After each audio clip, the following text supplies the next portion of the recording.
the vacuum of space. We have a unique 11th engine on Electron also, called the Curie engine after chemist and physicist Marie Curie. This propulsion system is located within Electron's third stage at the top of the rocket. This third stage is an orbital transfer vehicle we call the kick stage, which carries the mission's payloads to their exact destination on orbit. The kick stage will carry today's 3 Hawkeye satellites to a 550-kilometer circular orbit after Electron lifts off from the pad at Launch Complex 2 on a southeastern trajectory. From liftoff to orbit, the entire mission tonight should be completed within an hour. We really are so excited to finally be launching Electron from Launch Complex 2, the first of many exciting missions coming to Virginia. This summer, we'll be launching 4 satellites on 2 back-to-back missions from LC2 for NASA for their Tropics mission, a program to monitor tropical cyclones and hurricanes that will help scientists better understand them and ultimately help save lives with earlier and more accurate storm warnings and predictions. To be ready in time for this year's Atlantic hurricane season, each pair of these satellites on these 2 missions need to be placed on orbit one after another and within just 60 days. Luckily, we know how to move fast, and alongside Virginia Space, we built Launch Complex 2 in just 11 months as an indication of that speed we can move at.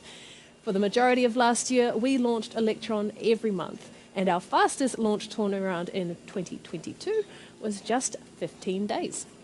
Electron is well suited for rapid launch, and it's a capability we are excited to bring to Wallops for future missions, not just for NASA, but for any government defense or commercial small satellite mission that wants a streamlined ride to space. Rocket Lab's VP of Launch Systems, Sean DeMello, led the charge to bring Electron to Virginia, and he has more to say about what it took and why it's important to bring responsive and reliable launch to the Eastern Shore. Hi, my name is Sean DeMello. I'm the Vice President of Launch Systems here at Rocket Lab. Welcome to Launch Complex 2.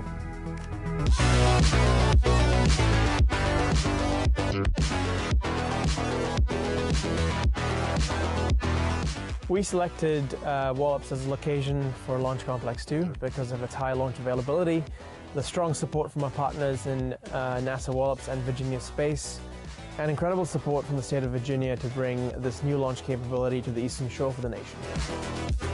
In under 11 months with our partners in Virginia Space, we built Launch Complex 2 that includes all the critical infrastructure to support a launch of Electron.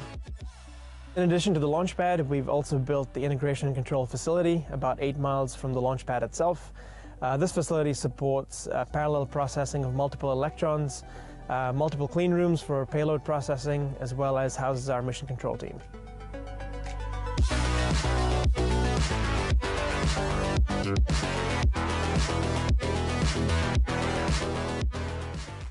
With Launch Complex 2 now operational, we have enhanced our global launch capability to over 130 launch opportunities per year. This provides small satellites unrivaled flexibility to get to orbit. This launch has been a long time coming. The Rocket Lab team has worked incredibly hard across engineering, operations, safety, regulatory and compliance to make this all happen. We also have worked hand in hand with our partners in NASA Wallops as well as Virginia Space to make this a reality. So we're looking forward to seeing this rocket lift off.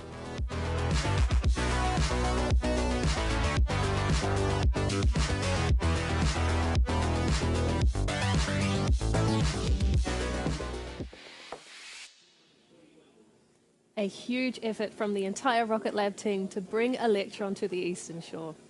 Checking in on the countdown to launch, and we are now at T-minus 25 minutes to liftoff for Virginia is for launch lovers. Our next check-in point with the launch operators will be the T-minus 12-minute mark when they run through the go, no-go poll to determine whether to carry through to liftoff. So far, all reports from Mission Control, though, are positive, with the range, rocket, weather, and payloads all trending green for launch. And that clear weather, too, will hopefully mean some good launch viewing opportunities for fans living along the Eastern Shore and watching right here in person in the Chincoteague area. Once Electron is high in the sky, it's possible you'll be able to see it from as far as Georgia in the south, Ohio in the west, and Maine in the north from the T+2.5 minute mark after liftoff. If you're here in Wallops, Virginia, or the surrounding areas, the NASA Wallops Visitor Center is one of the best viewing locations just 7 miles back from Launch Complex 2. And if you'd rather stay warm and inside, we'll of course have all of the best views of launch from the cameras at the pad and on Electron right here on the broadcast.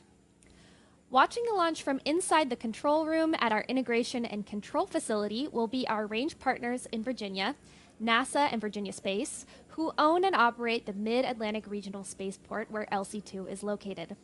The effort behind our historic first Electron launch from Virginia will bring in a new beginning for commercial space activity at Wallops. Here's more from the partnership's leaders. This represents a historic moment in our history, in the long and storied history of Wallops, with over 16,000 rocket launches. The Starling launch today represents a new era of resilient and responsive access to space. That kind of capability, to offer that to our nation, to offer it to the commercial sector, to be able to put satellites into orbit. It's an exciting opportunity for not only the commercial aspect, but also for the nation.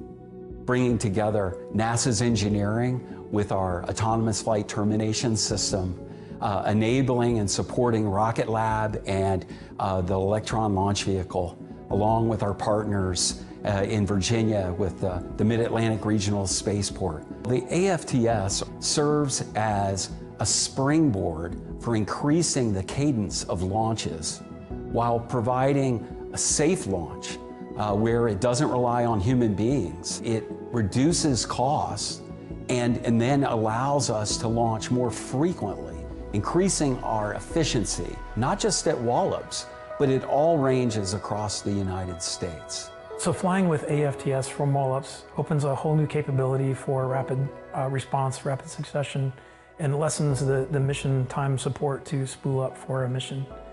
So we're very excited to demonstrate this here at Wallops for the very first time. Integration effort and all the supporting effort has been a tremendous load of work from the team to make it happen. And we are here. We finally have made it.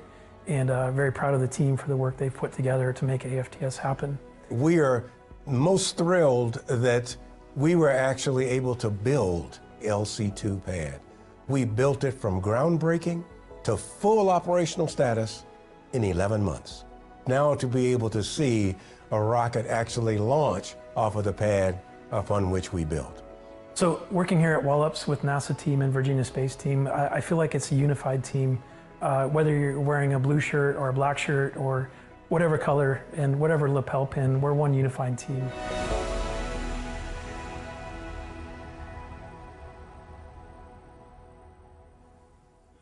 T-minus 21 minutes and counting on the clock for this Virginia is for Launch Lovers mission. Now, it has been a long time coming to launch Electron from LC-2. As we heard from Virginia Space in that clip, alongside technicians from Mars, we built the pad and its infrastructure in just 11 months back in 2020. But beyond the site build has been the monumental effort to usher in a brand new system for the spaceport for this and all future launches, an autonomous flight termination system, or AFTS.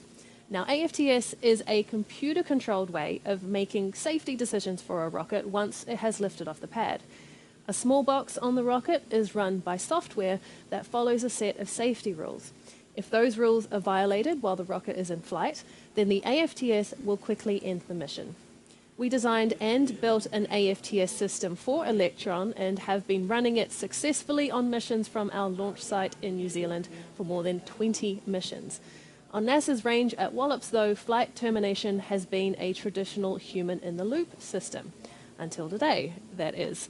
After more than 20 years of software and algorithm development, NASA and the Department of Defense will today debut their AFTS for an orbital mission at Wallops for the first time. It's a crucial system that will become open to all range users to help bring down range costs, increase launch responsiveness, widen boundary limits for launches, and support multiple launch vehicles from the range. We are thrilled the AFTS can now be in use not just at Wallops, but across all NASA ranges, and proud to have partnered with NASA and the DoD to debut AFTS with Electron for for tonight's mission. To give you a bit of an overview of the mission, in the next 15 minutes or so, Electron will ignite its 9 Rutherford engines and lift off that pad at T0. Now, once we have cleared the pad, it will be a relatively quick ride to space today for Hawkeye 360 satellites, from ground to on orbit in space in under 60 minutes, in fact. Within 1 minute, the rocket will exceed the speed of sound at Mach 1 to become supersonic, traveling at speeds of more than 768 miles per hour or 1,236 kilometers per hour. Around 11 seconds after breaking the sound barrier, Electron will reach max Q. Now, as the rocket travels, it experiences 3 forces: gravity downward, thrust upward, and then atmospheric drag. Now, the apex of all 3 is the max Q pressure point, or what we call when the rocket experiences maximum dynamic pressure. When our operators call that Electron has cleared max Q, they're saying that the rocket has come through the most amount of mechanical pressure it will experience on the mission. A sense of relief for our operators and the reason for why it's highlighted as a launch milestone. Just over a minute later from then, the engines on Electron's first stage will shut down, an action we call MECO, or main engine cutoff. Now, 3 seconds later, the first stage separates from the second stage. And then 3 seconds after that, the engine on the second stage of the rocket lights up and the mission carries on. By this point, Electron is well into space, and the need to protect the satellites from Earth's atmosphere no longer exists. So the rocket sheds the protective fairing, or the rocket nose cone, to lose the dead weight. That fairing jettison milestone occurs around 3 minutes after launch. Electron's second stage carries on with the mission until it almost drains the batteries that are powering its Rutherford engine. It won't have reached the mission's orbital altitude yet, so to keep going, the second stage switches to a fresh set of engine batteries. This is an action unique to Electron because it was the world's first rocket to use electric pump-fed engines to get to orbit. Battery hot swap, as we call it, will happen around T plus 6 minutes and 45 seconds into the mission. After that, we'll have our second set of engine cutoffs and stage separations. This time between the second stage and the third stage at around 9 minutes into launch. Following these actions, it's a bit of a wait to complete the mission while the third stage, carrying the satellites, completes its first pass of Earth. Once it returns to the highest point of its elliptical orbit, the engine on the third stage lights up to move the stage and the satellites into a circular orbit. From there, the payloads can be safely deployed into their circular orbit, and once that happens, it's mission success for Rocket Lab and the start of operations in space for Hawkeye 360. Thanks, Jane. We have now only 16 minutes and counting until the launch of Virginia is for Launch Lovers. The Hawkeye 360 team are ready and waiting as our launch team makes their way through the count. The final gate to pass will be the go, no-go poll to check in on everyone's status and readiness for launch. That's coming up at the T-minus 12-minute point, and we'll bring up the audio channels and camera feeds into our control rooms while we listen in. But while we wait for that clock to run down, Jane and I will take you through each of our operators as you see them on screen and where they are on console for today's mission. We'll start with Rocket Lab's Integration and Control Facility located here at Wallops. Along the front row, closest to the screens, we have NASA, Mars, and our launch regulator, the Federal Aviation Administration. They'll be providing ground safety, range safety, system safety, and weather monitoring for the launch. At the end of the row is our ICE operator managing instrumentation and control engineering.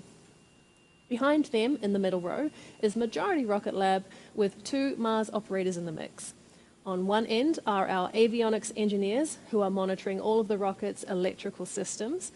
In the middle are our ground control engineers responsible for the systems at the pad that support launch, like power generation and communications. Our operator managing the propellant loading system for Electron sits in the middle.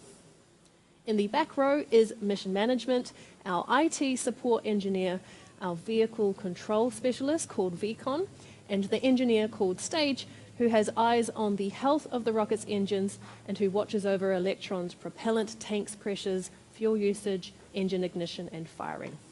Next to her is our launch director for the mission, Michael Pearson, who leads all of the operators for this mission and who has overall responsibility for the safety and the success of the launch. Next to him is his direct support for the launch director role. And finally, we have VP of Launch, Sean DeMello, offering executive support. And over at our Global Mission Control Center in Auckland, New Zealand, we also have operators working remotely who don't need to be on site here at Wallops, and other engineers in a supporting position on Shadow Watch. At the front is our RF, or radio frequency engineer, looking after the communication systems between Electron and our ground stations around the world. Flight analysts are positioned on the right at the end of the middle row, watching over the mission's trajectory and making sure it's within bounds of our range and mission safety criteria. Engineers supporting our stage and VCON operators in Virginia are sitting in the middle. And at the other end are our guidance, navigation, and control operators who monitor Electron's navigational systems and guidance software, and who make the call on the position of Electron's first, second, and third stages in space. At the back, we have CommOps looking after all data, voice, and video communication systems for launch, and finally, Rocket Lab's Launch Safety Officer.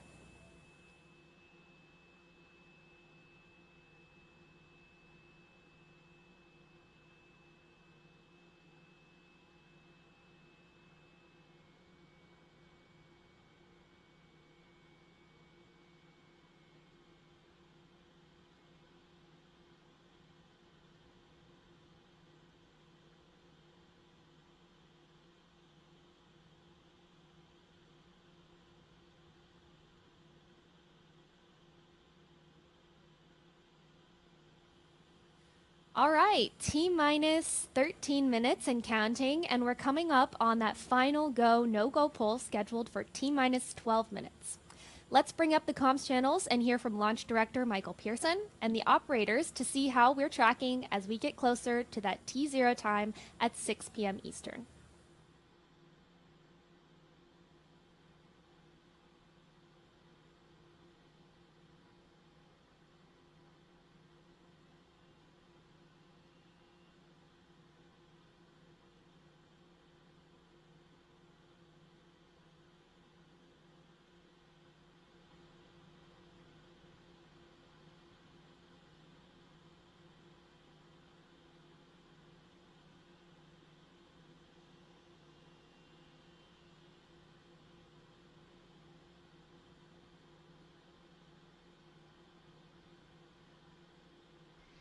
All stations LD on countdown, proceeding with the final poll for launch, go, no-go sequence.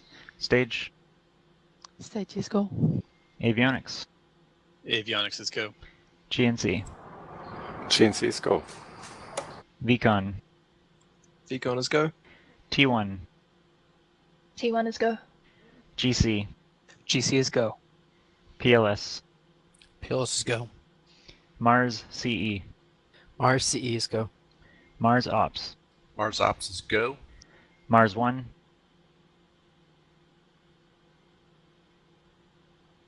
Didn't copy Mars 1.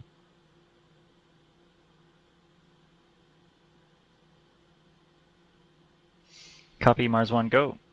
NASA GSO. GSO go. NASA RSO. RSO is go. MM. is go. LD SUP. LD SUP is go. NASA TD. NASA TD is go. Okay, the go, no-go sequence is complete. We are T-minus 10 minutes and 45 seconds and counting.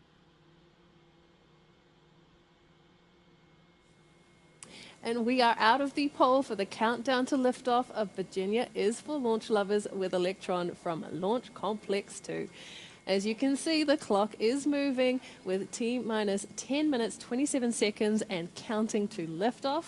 The T0 liftoff time remains 6 p.m. Eastern Local Time or 2300 UTC. As you heard the team confirm there, all systems are healthy, including the rocket and the Hawkeye 360 satellites inside Electron's fairing, and the launch range is clear and ready to proceed. Our launch operators will now work through their final launch pad and avionics checks. These include igniter and hydraulic pressure checks and switching batteries and radio antennas to high power mode for flight. Then the team will make their way through final launch pad readiness checks, including pulling back the strong back to clear the way for Electron in the run down to the launch auto sequence that starts at T-minus 2 minutes.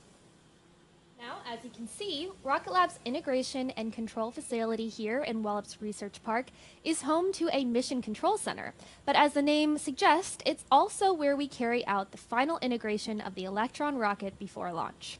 The ICF can process 2 Electron rockets for launch in parallel and support payload integration with dedicated customer clean rooms. The ICF has been a hive of activity in the lead up to this mission, and that is only going to continue with more LC2 missions booked in the coming year.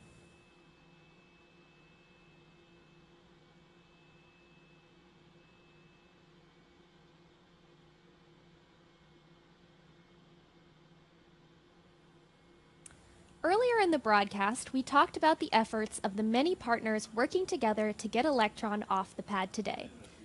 But with LC2 ramping up now and Neutron development well underway, the team here at Rocket Lab in Virginia are the most excited of all. Let's hear from the team about the effort that has gone into getting Electron to the pad.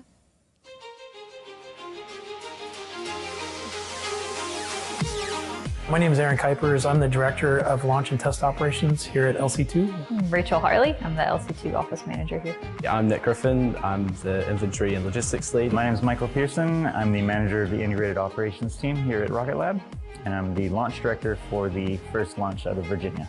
So my role here at LC2 is to coordinate launch operations with NASA and Virginia Space, making sure that Rocket Lab has the appropriate approvals and support to support Electron launch. Nothing is ever boring. I get to focus a lot on program management. Every area of the company I pretty much was a part of. It let me really learn about Rocket Lab and everything that we do. I like being able to participate with all the different teams in all the different areas. So I can be talking with somebody in New Zealand and talking with somebody in headquarters. And it's just really great being able to integrate with all the other teams as well. This mission is obviously the very first one here, and it's the beginning of a long run for Electron and Electron missions. We shortly will follow up with Neutron development, manufacturing right outside Wallops Island Gate, and then build of the Neutron pad here at Wallops. That's coming in the future, and very excited about that. I've always wanted to move to the States. I love the place. The people here are so friendly and helpful, and the atmosphere is pretty electric at the moment. I mean, it's our first launch from US soil, so the local community here has been so supportive, and the team's ready to roll. Yeah. This community is obviously really special to me. I'm a Tiger from Shingatig, Virginia.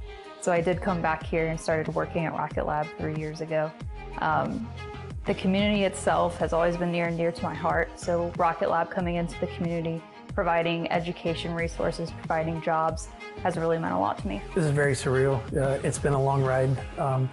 Joining Rocket Lab in 2018, when the agreement was signed to launch Electron from LC2, we built a launch pad in less than a year, had a rocket on the pad shortly after that, and then waiting for support over that time, and now actually seeing it happen is the best feeling in the world. We're quite lucky with our liftoff time for this mission, so my workday doesn't start till about 8 a.m. Pretty standard workday. Do health checks of the vehicle when we first get on console, make sure that we're happy with all the subsystems. We will put the vehicle vertical, fill it with fuel, we'll fill it with liquid oxygen, and go to space. But to be here in earnest, ready to launch, it's a great feeling. We've got some exciting missions coming here, including the Tropics missions, and we've got 2 out of LC2, which is pretty exciting, especially what they're actually going to be achieving, which is monitoring hurricanes and severe weather events across the planet. So that's pretty close to my heart. Just getting this first mission off is going to be great for us. Being able to see this first inaugural one be successful is just going to be the best feeling. Obviously, after this first launch, our cadence is going to pick up, and it's just going to be nonstop crazy, which is always fun.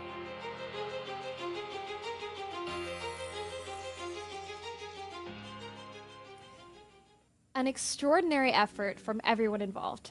If you're interested in joining the team here at Wallops, or joining any of our other 9 sites around the world, we have a lot of opportunities for you. Head to rocketlabusa.com/careers for more information on how you can join the pioneers in the Rocket Lab team. One of the next pre-launch milestones you will see on your screen shortly is Electron's strong back retracting and moving out of the way for launch. The strong back is that tall black structure behind the rocket that provides stability while Electron is vertical. It also includes the umbilical cable connected to the rocket from the launch pad that provides electricity, air conditioning, gases, signals, and commands to both the rocket and the Hawkeye satellites before launch. Now, while the strongback is moving now to be well out of the way when Electron's engines ignite, the umbilical remains attached right until the last moment in the countdown, releasing automatically just as Electron begins to climb. We're coming up to T-minus 4 minutes to liftoff. A big moment coming up in the countdown, the switch to the launch auto sequence for Electron at the T-minus 2 minute mark. From here, the flight computer on board the rocket takes over the count as our operators in the ICF keep an eye on the rocket's various readings and levels to make sure all is ready for liftoff. The NASA range officials are also keeping a watchful eye over the launch site and launch corridor for today's mission. They're tracking no issues with range, the weather remains clear, and all surrounding areas are within safety parameters. With LOX loading nearly complete, Electron is almost ready to head to space. Let's hand things over to the team at the ICF and Mission Control and listen in on the last few minutes. We'll be back with you shortly after liftoff.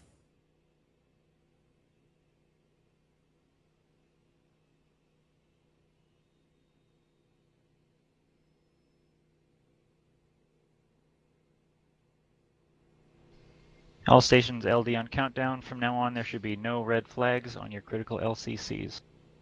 VCON LD countdown. LD VCON. I confirm all expected flight computer ASGOs are green. Confirmed. Lock auto sequence and confirm. Auto sequence locked. Okay, all stations, we are go for auto sequence start at T-minus 2 minutes. LD is go for launch.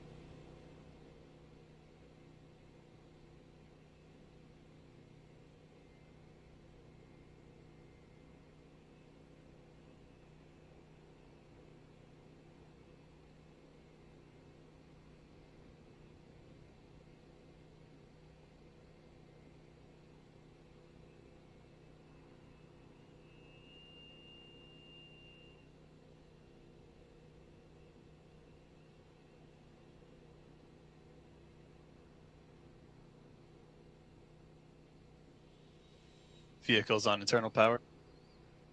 AFTS is green and enabled for flight.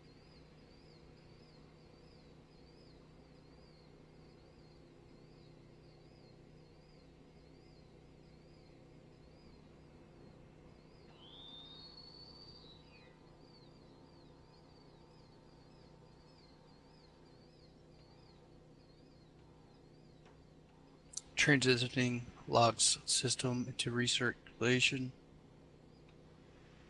Anti-geysering is disabled.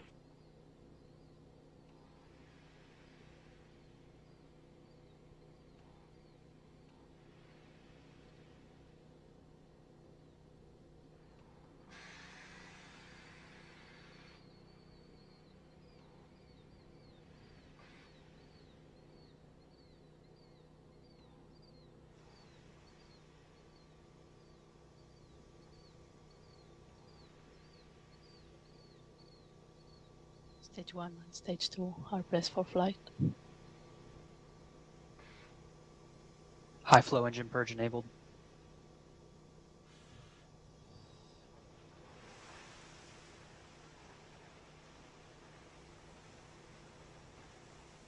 Deluge is active.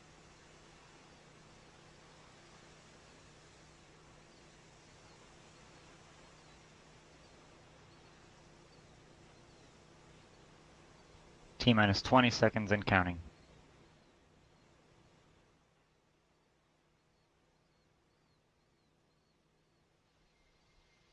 Ten, 9, 8, 7, 6, 5, 4, 3, 2, 1.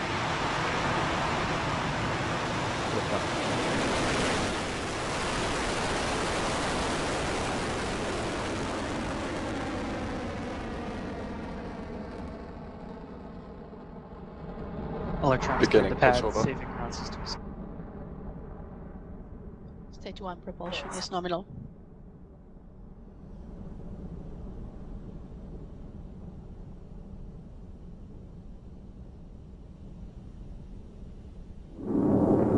And liftoff of Electron from Launch Complex 2, leaving US soil for the first time and on its way to space up and over the Atlantic Ocean. Burnout detected. All 9 Rutherford engines on Electron's first stage now propelling the rocket at more than 700 kilometers an hour. And we are hearing good calls from the teams in Virginia and Rocket Lab Mission Control. A clean ascent for Electron, now nearly a minute into flight. You are looking at Eco supersonic, approaching max 56,000 Q. pounds of maximum thrust from those stage 1 engines, but soon they'll be throttling down to support that HV pass battery to the discharge maximum aerodynamic pressure point. Cleared max Q.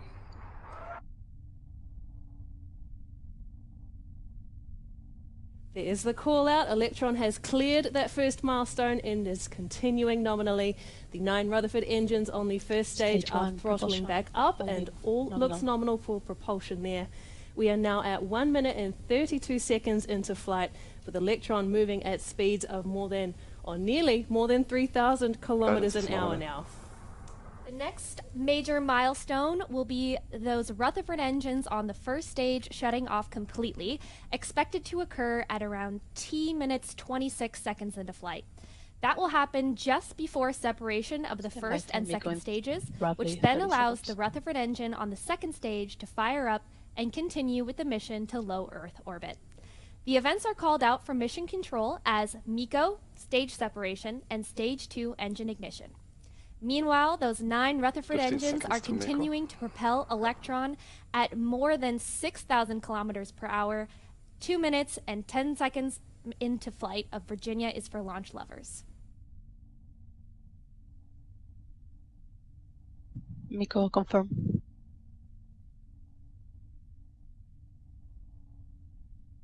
Stage separation successful. Stage 2 ignition. Excellent news there from our launch operators. Electron has had a successful MECO, stage separation, and stage 2 ignition. The next Stage milestone 2 will be propulsion is separation nominal. of the rocket's fairing. We do this to lose unnecessary weight once Electron is through the Earth's atmosphere. Fairing jettison succeeded. And as we saw from Electron's onboard camera and heard from mission control, the rocket's fairing has successfully separated and fallen away, exposing the Hawkeye 360 satellites to space on their way to low Earth orbit. Our first launch from US soil is going great so far.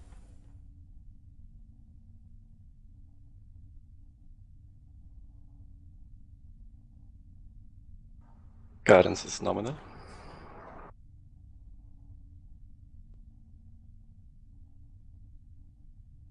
Stage 2 propulsion, holding nominal.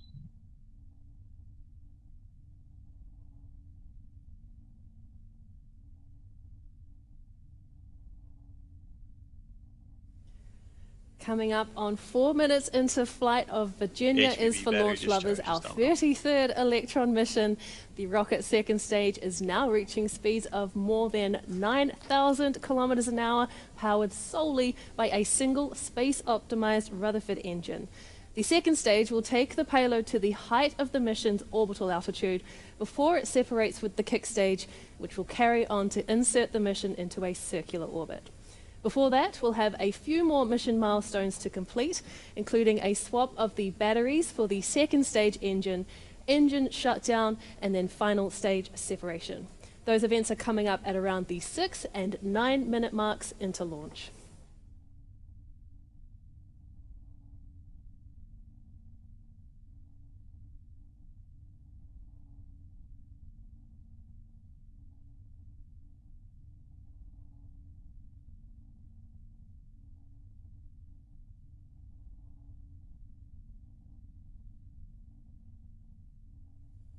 Checking in on the clock, and we are just about T+5 minutes into the mission. Hearing nominal calls here from our launch operators in Mission Control in Virginia and Auckland. The second stage Rutherford engine is putting out a maximum of 5,800 pounds of thrust on its way to delivering our customers' payloads to orbit. At liftoff, the rocket weighed about 13 metric tons altogether, but since it's shed its first stage that stored the majority of the mission's propellant, along with 9 of those Rutherford engine, Electron is down to 1/5 of its liftoff mass, enabling that second stage engine to propel Electron past 11,000 kilometers an hour.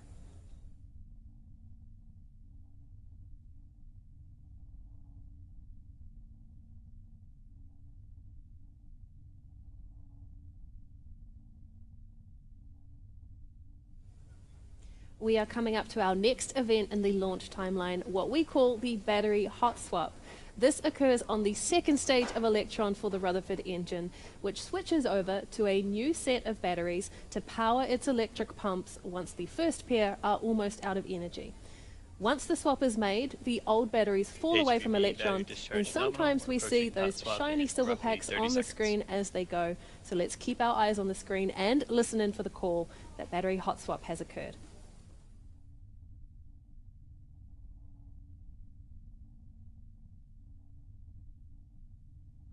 Throttling down.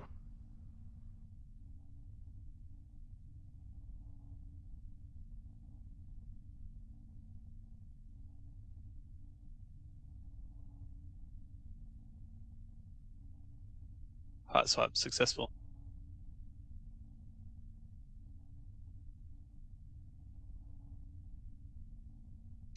Battery jettison confirmed. Our vehicle control operator there reporting that the battery hot swap was successful, and so continues our Virginia is for launch lovers mission. The second stage Rutherford engine is firing nominally and propelling Electron past 16,000 kilometers per hour with that new high voltage battery discharge holding nominal.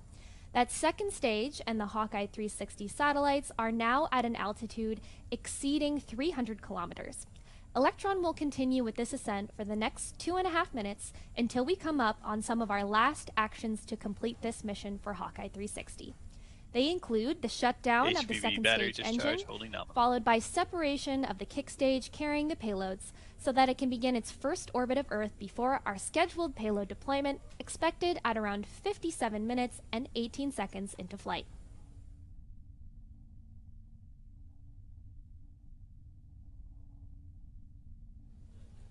While we're in the second stage burn, let's take a quick look back at the mission so far. So Electron lifted off the pad at 2300 UTC and performed a smooth first stage burn. Our first stage separation events were effortless, as well as the light up of the second stage engine in space to carry on with the mission.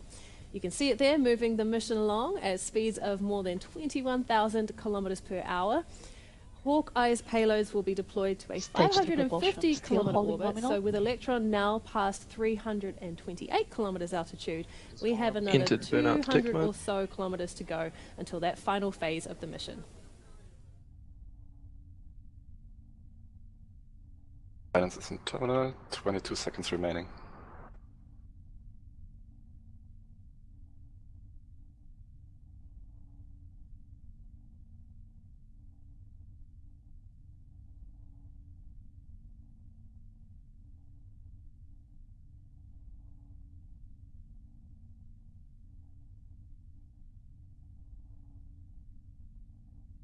SICO confirm.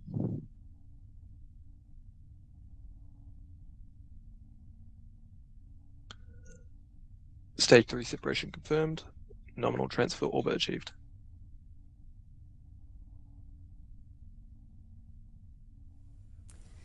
And that is SICO and stage separation confirmed.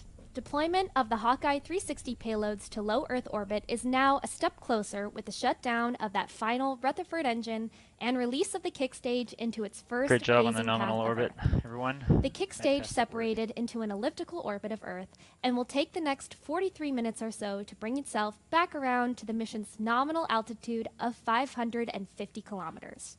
As it comes back close to that altitude, the engine on our kick stage called Curie will light up and propel the kick stage and the payloads into a circular orbit at that same 550 kilometer altitude.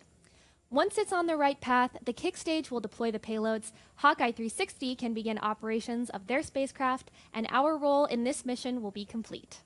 We'll come back to those final moments when they're due at around the T plus 50-minute mark. But for now, we'll take a break on the broadcast and we'll be back with you ahead of payload deployment. So we'll see you here soon.